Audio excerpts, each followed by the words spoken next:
जी अस्सलाम वालेकुम। उम्मीद है कि आप सब लोग खैरियत से होंगे। इमरान खान साहब की बहनों के हवाले से आज एक इंपॉर्टेंट खबर सामने आई।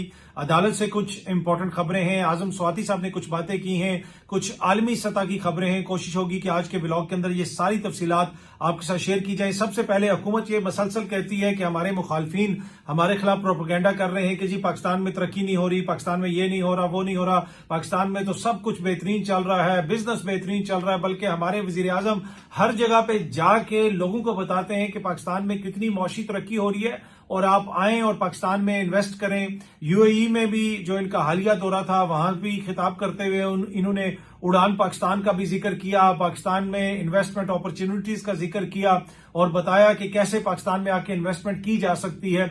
इस वक्त पाकिस्तान में कितने लोग आ रहे हैं, कितनी इन्वेस्टमेंट हो रही है, मैं उसकी तफसील में नहीं जाऊंगा, लेकिन वजीर आजम साहब जाके हर जगह पे ये बात करते हैं कि जनाब हमारी मईशत जो है अब वो बड़ी दुरुस्त सिमत में जा रही है, हमने बड़े कोई सख्त इकदाम लिए हैं।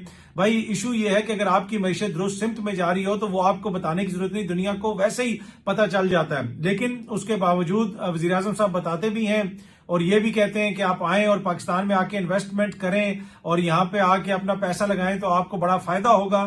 तो यकीनन फायदा ही होगा। अब पाकिस्तान के अंदर जहां पे एक तरफ वजीर आजम साहब लोगों को कह रहे हैं कि आके आप इन्वेस्टमेंट करें, आके अपना पैसा लगाएं और पाकिस्तान की मईशत बड़ी तरक्की कर रही है, एक तरफ ये एक बेहतरीन खबर है। दूसरी तरफ जो इसी के लेवल की, इसी के जिसे आप कह सकते हैं टक्कर की खबर है, वो ये सामने आप देख सकते हैं।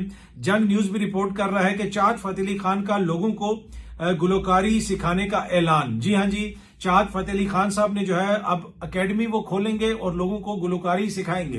तो अगर वजीर आजम साहब हर जगह पे जाके लोगों को कह सकते हैं कि आप पाकिस्तान में आके इन्वेस्ट करें और यहाँ पे बड़ी जो है इस वक्त जबरदस्त किस्म की इकोनॉमिक सूरत हाल है, तो चाहत फतेह अली खान साहब भी ये कह सकते हैं कि आप आए, मैं आपको मौसीकी सिखाऊंगा। तो ये दोनों टक्कर की खबरें हैं और चाहत फतेह अली खान ने अपने म्यूजिक एकेडमी बनाने का ऐलान कर दिया है। आप में से भी अगर कोई लोग म्यूजिक सीखना चाहते हैं, चाहत फतेह अली खान साहब अब ये इस कौम के ऊपर एक एहसान करने लगे हैं कि वो ये एकेडमी खोल रहे हैं and it's a very good news. बड़ी खुशी हुई मुझे ये देख के। पर एनीवे ये तो खबरें साथ साथ चलती रहेंगी। आज फौजी अदालतों वाला मामला भी सुप्रीम कोर्ट में सुना जा रहा है और उसमें वहां पे एतजाज एहसन साहब का और जो मोअज़्ज़िज़ अदालत के जज साहिबान हैं उनके दरमियान मुकालमा भी हुआ, दीगर वकला भी वहां पे मौजूद थे। मैं थोड़ा सा आपको पढ़ के सुनाता हूं कि वहां पे क्या बात हुई अदालत के अंदर जब ये फौजी अदालतों वाला मामला सुना जा रहा था। एफबी अली केस, ये एफबी अली केस मैंने आपको पहले भी बताया था, वो ब्रिगेडियर साहब वाला केस, मैंने इसकी एक दफा पूरी डिटेल्स आपसे शेयर की थी। उसमें उन्होंने बताया एतजाज एहसन साहब ने कि एफबी अली केस में याद सप्रा और मेजर इश्तियाक आसिफ का वकील रहा हूं, यानी वो इस केस में इन दोनों के वकील थे। इस वक्त ट्रायल अटक जेल में होता था, ट्रायल के बाद रिकॉर्ड जला दिया जाता था। जब ट्रायल खत्म होता था हमारी अटक किले से निकलते वक्त मुकम्मल तलाशी ली जाती थी। ये एतजाज एहसन साहब बता रहे हैं, एक कागज तक नहीं लेकर जाने दिया जाता था। उस वक्त मार्शल्लाह का दौर था। आगे से जस्टिस मसरत अलाली साहिबा ने कहा कि उस वक्त तो मार्शल्लाह का दौर था जो आप बता रहे हैं कि आप अटक में जाते थे और आपके साथ ये सब कुछ होता था। तो आगे से सलमान अकरम राजा साहब ने वहां पे बोले, उन्होंने कहा कि मुझे बतौर वकील रोजाना अडियाला जेल में ऐसा सहना पड़ता है, जिसका जिक्र एतजाज एहसन कर रहे थे। और जस्टिस मसरत अलाली साहिबा ने कहा कि वो तो जनाब मार्शल्लाह का दौर था। आगे जस्टिस मसरत अलाली साहिबा ने कहा कि इतनी तलाशी क्यों की जाती है, मेरी टाई तक की तलाशी की जाती है। सलमान अकरम राजा साहब ने बताया, मुझसे तो एक मरतबा टिश्यू पेपर तक ले लिया गया था। अजीज भंडारी जो वकील हैं उन्होंने बताया। इस मौके के ऊपर जो आईनी बेंच के सरबराह हैं जस्टिस अमीनुद्दीन साहब, उन्होंने कहा कि आप दलाइल इस केस तक महदूद रखें। तो जनाब ये इस केस तक बस आप दलाइल महदूद रखें, तो उन्होंने ये कहा। तो ये जनाब कार्रवाई वहां पे चल रही है। अब देखते हैं कि क्या फैसला आता है फौजी अदालतों के हवाले से। आईनी बेंच ये मामला सुन रहा है, आईनी बेंच के सामने ये मामलात हैं। दूसरी तरफ आपको पता है कि सुप्रीम कोर्ट में नए जज साहिबान की तैनाती भी हो गई है और उसके साथ साथ इस्लामाबाद हाई कोर्ट के जो नए चीफ जस्टिस कौन होंगे वो मामला भी अब चल रहा है। सीनियोरिटी का मामला भी चल रहा था और इस्लामाबाद हाई कोर्ट के 5 मोअज़्ज़िज़ जज साहिबान ने एक पटिशन भी की थी और सीनियोरिटी वाले मसले के ऊपर चीफ जस्टिस साहब को लिखा था, एक तरह से पटिशन की थी। उसके ऊपर अब जो उसका तहरीरी फैसला आ गया है और बुनियादी तौर पर चीफ जस्टिस आमिर फारूक साहब ने यह कहा है कि जो वो सीनियोरिटी जिस तरीके से तय हुई है और जो जजेस को यहाँ पे लाया गया है उसमें कोई गड़बड़ नहीं है, वो बिल्कुल ठीक है, आइन और कानून के मुताबिक हुआ है। तो अब तो ये लग रहा है कि जो जस्टिस सरफराज डोगर साहब हैं उनको चीफ जस्टिस बनाने की मुकम्मल तैयारी है और उनको इस्लामाबाद हाई कोर्ट लाया ही इसलिए गया था कि उनको चीफ जस्टिस बनाना है। अब देखते हैं कि जनाब उनको बनाया जाता है या नहीं बनाया जाता। इमरान खान साहब की जो बहनें हैं अलीमा खान साहिबा और अजमा खान साहिबा, उनको जना हाउस जो मुकदमा है उसमें पुलिस ने बेकसूर करार दे दिया है। पुलिस ने अदालत को बताया कि जनाब इनके खिलाफ हमारे पास कोई सबूत नहीं है, बाकियों के पास कितने सबूत हैं वो भी हमें पता ही है। अलीमा खान साहिबा ने मीडिया से बात करते हुए भी कहा कि हम तो बार बार इनको कह रहे थे कि आए अदालत के सामने पेश हों, बताएं। ये जब भी कोई अदालत में सबूत पेश करने का वक्त आता है वहां पे इनके पास कुछ नहीं होता। पहले भी 9 मई के बहुत सारे लोगों की जमानतें हुई हैं, सुप्रीम कोर्ट तक जमानतें हुई हैं, लाहौर हाई कोर्ट से बड़े सख्त रिमार्क्स आए हैं, फैसलों के अंदर देखा गया है कि इनके पास होता कुछ नहीं है, लेकिन पूरा इसके ऊपर सियासी बयानिया बनाया गया है। किस लिए बनाया गया है? इसलिए कि मौजूदा हुकूमत के पास इस वक्त दिखाने को कुछ नहीं है, कुछ भी नहीं है दिखाने को। ये दावे तो बड़े बड़े करते हैं कि जनाब ये मौशी तरक्की होगी, वो हो गया, ये हो गया। और ये इमरान खान के दौरे हुकूमत में एहसन इकबाल साहब पार्लियामेंट के अंदर खड़े होकर कहते थे कि मुल्क की खुद मुख्तारी को बेच दिया, स्टेट बैंक के हवाले से ये कानून बना दिया, तुम गद्दार हो, इस किस्म की ये बातें करते थे। बाकायदा स्पीकर के डेस्क के सामने जाके नारे लगाते थे। लेकिन अब जो है IMF का वफद आके हमारे चीफ जस्टिस से भी मिल रहा है, चीफ जस्टिस से भी पूछ रहा है कि जनाब क्या कर रहे हैं आप, मुल्क में आइन और कानून के मुताबिक इंसाफ हो रहा है या नहीं हो रहा, क्या इसकी कोई नजीर मिलती है। और उसके बाद फिर चीफ जस्टिस साहब को जो सहाफियों से भी मिलना पड़ा, सहाफियों को बताना पड़ा कि वो क्यों आए थे, वो क्या पूछ रहे थे। इससे आप इस वक्त पाकिस्तान की खुद मुख्तारी का अंदाजा लगा लें कि जब आपने सब कुछ मांग के चलना है, पेट्रोल भी आपने उधार पे लेना है, लेकिन बातें बड़ी बड़ी उड़ान पाकिस्तान और ये और वो, जो जमीनी हकाइक हैं वो तो सबके सामने है। एक चीज जो बार बार मैं आपके साथ शेयर करता हूं, ये आपको कहते हैं कि जनाब महंगाई 9 साल की या 7 साल की कम तरीन सतह पे है। क्या 7 साल पहले दूध इतने का था, अंडे इतने के थे, चीनी इतनी की थी, गोश्त इतने का था, मुर्गी इतने की थी।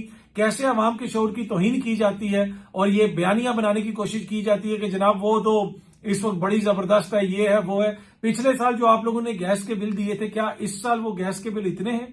जो पिछले साल आपने बिजली के बिल दिए थे, क्या इस साल भी बिजली के बिल उतने ही आए हैं?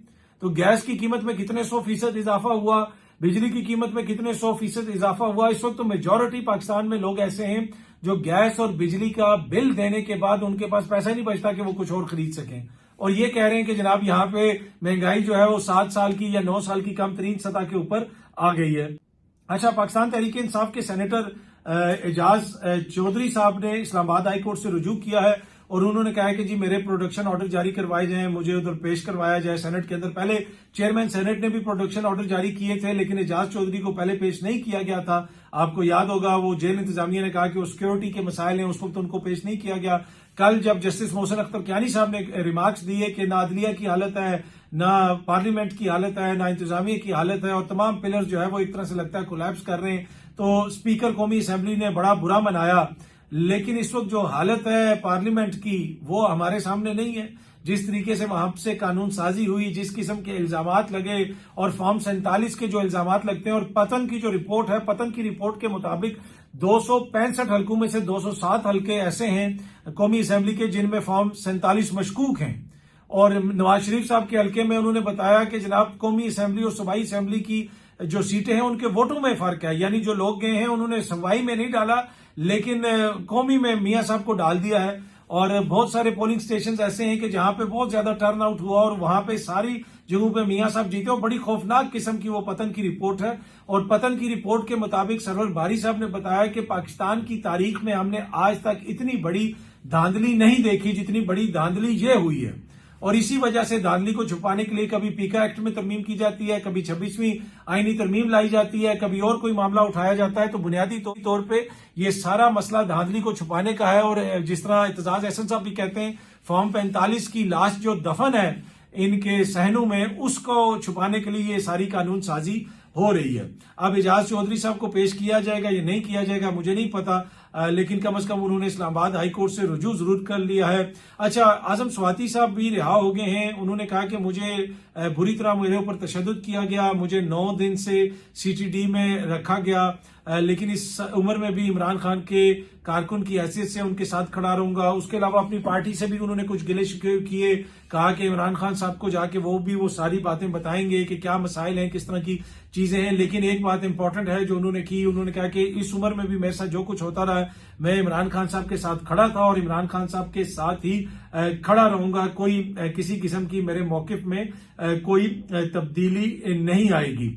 अच्छा, वजीर आजम आजाद कश्मीर साहब को आपको याद होगा कि नाअहल करार दिया गया था, पाकिस्तान तहरीक इंसाफ की हुकूमत खत्म हो गई थी और फिर उसके बाद वहां पे एक नई हुकूमत आ गई, नया सेटअप बन गया। और अब जो साबिक वजीर आजम आजाद कश्मीर है सरदार तनवीर इलियास साहब, उनके हवाले से खबर आई है कि जनाब उनके खिलाफ जो तौहीन अदालत की कार्रवाई थी वो खत्म कर दी गई है और उनको इलेक्शन के लिए अहल करार दे दिया गया है। और अब देखते हैं कि जनाब वो कब दोबारा इलेक्शन लड़ते हैं, लेकिन जो हुकूमत का खात्मा वगैरह होना था वो तो हो गया।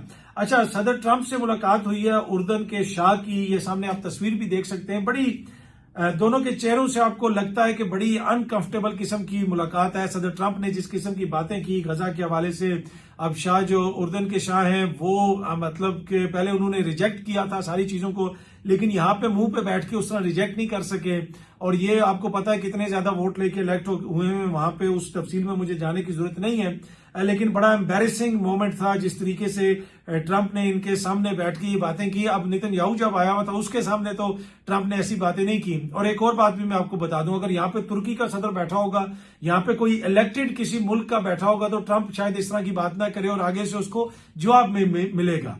छोटा सा मुल्क भी हो, चाहे वो ग्रीनलैंड हो, चाहे वो कनाडा हो, अगर ट्रंप साहब ऐसी कोई बात करेंगे तो उनके जो अगर डेमोक्रेटिक हुक्मरान है, अगर वो अवाम के वोट से और अवाम की मंशा से बैठा हुआ है तो वो होती है ताकत, अवाम की ताकत, तो वो आगे से जवाब भी देगा, वो आगे से बात भी करेगा।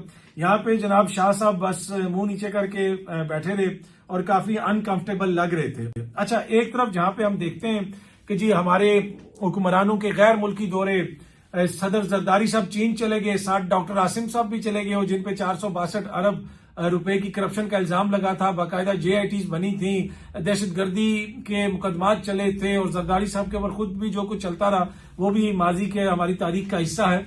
वो जाते हैं तो कभी चीन चले गए, कभी वहां से वो लिस्बन चले गए, वजीर आजम साहब जा रहे हैं जनाब, वो कोई कॉन्फ्रेंस हो रही है वो जा रहे हैं, दुबई जा रहे हैं, UAE जा रहे हैं, इधर जा रहे हैं, उधर जा रहे हैं।